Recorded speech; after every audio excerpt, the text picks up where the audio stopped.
Bonjour, bonsoir tout le monde. Comprendre la géopolitique est de retour. Heureuse année 2021, même si c'est une année qui s'annonce beaucoup de choses sur la scène internationale, précisément dans les différentes régions à travers les pôles politiques. Au sommaire, le phénomène Trumpiste aux États-Unis, la démocratie américaine est en pleine ébullition, l'arrivée de Joe Biden avec une transition qui s'annonce beaucoup de choses. Aujourd'hui, nous allons expliquer comment et pourquoi Joe Biden pourrait apporter beaucoup de choses sur la scène internationale avec le retour aux accords internationaux vers une multilatéralisme américaine. Restez branchés après les génériques. On vous revient pour vous expliquer en quoi Joe Biden pourrait renaître l'ensemble des accords internationaux, en quoi Joe Biden pourrait renaître le multilatéralisme américain dans le monde. Restez sur la chaîne. Si vous n'êtes pas encore abonné, veuillez abonner à notre chaîne pour ne manquer aucune de nos notifications. Restez après le générique, on vous revient.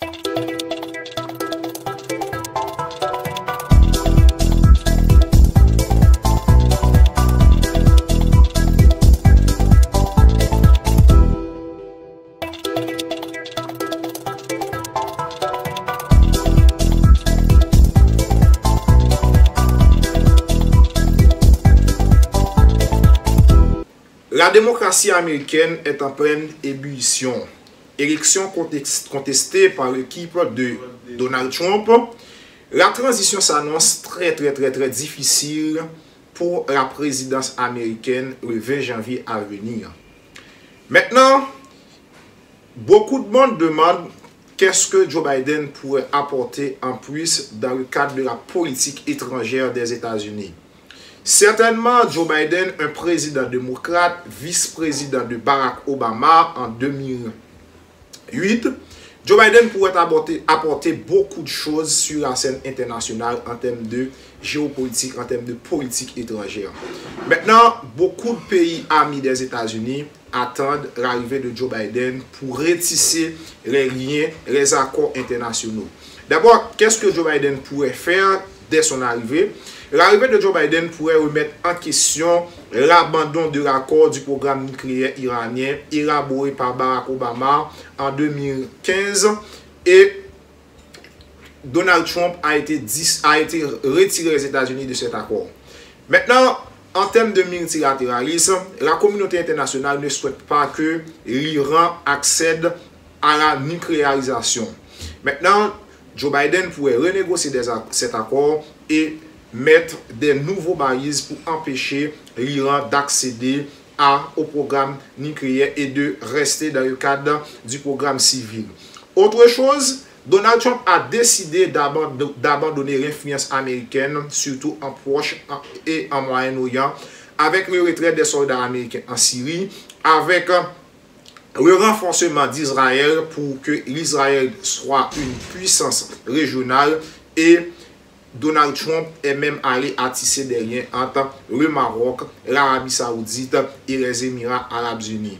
Mais certainement, l'Israël ne va pas devenir la puissance régionale parce qu'il y a l'Iran qui n'acceptera jamais une domination israélite. Et il y a aussi le Qatar qui n'est jamais ami avec l'Israël.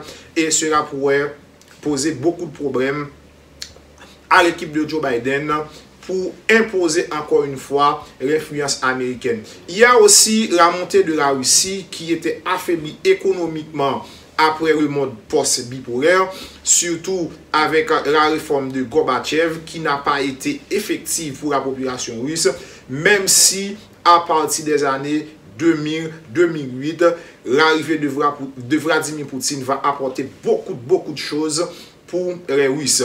Maintenant, en termes d'influence politique, surtout en Proche-Orient, la Russie représente un acteur incontournable et un acteur majeur. Si nous rappelons, en 2014, la Russie avait montré ses muscles avec l'annexion de la Crimée, même s'il y a beaucoup de désaccords sur l'annexion de la Crimée avec la communauté internationale, surtout avec la politique des sanctions, mais c'est déjà fait et la Russie s'en est assumée de sa responsabilité.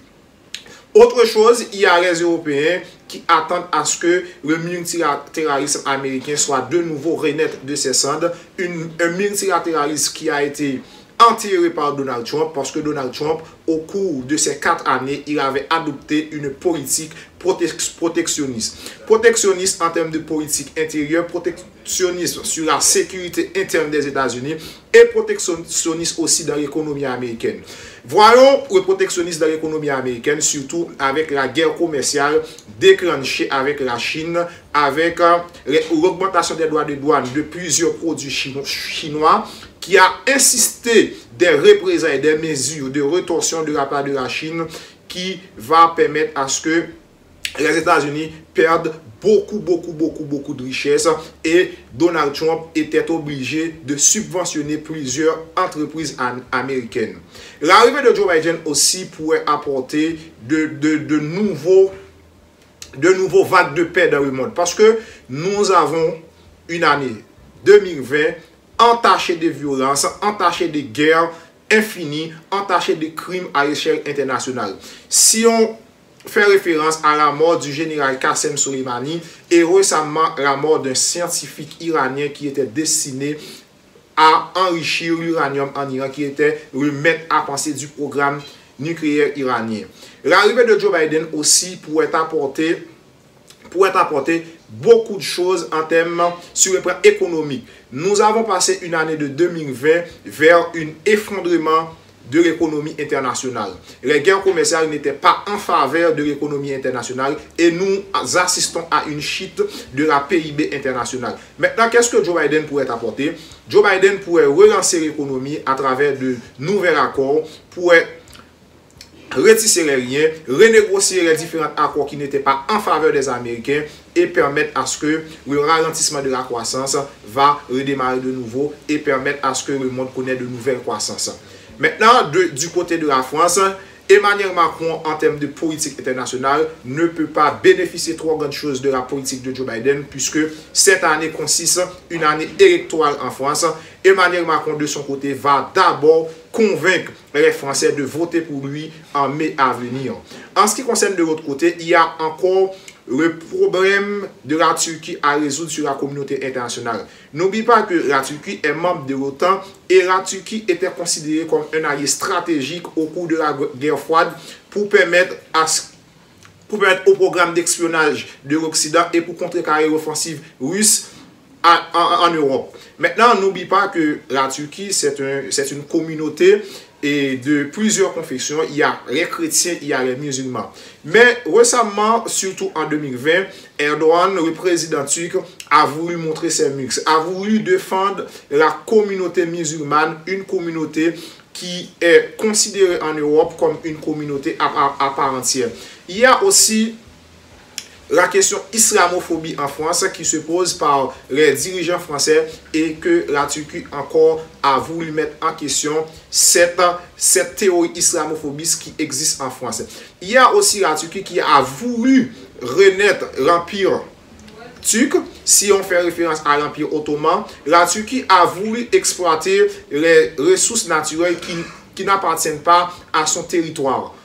La Turquie aussi a voulu violer l'ensemble des accords internationaux sur les droits d'exploitation maritime.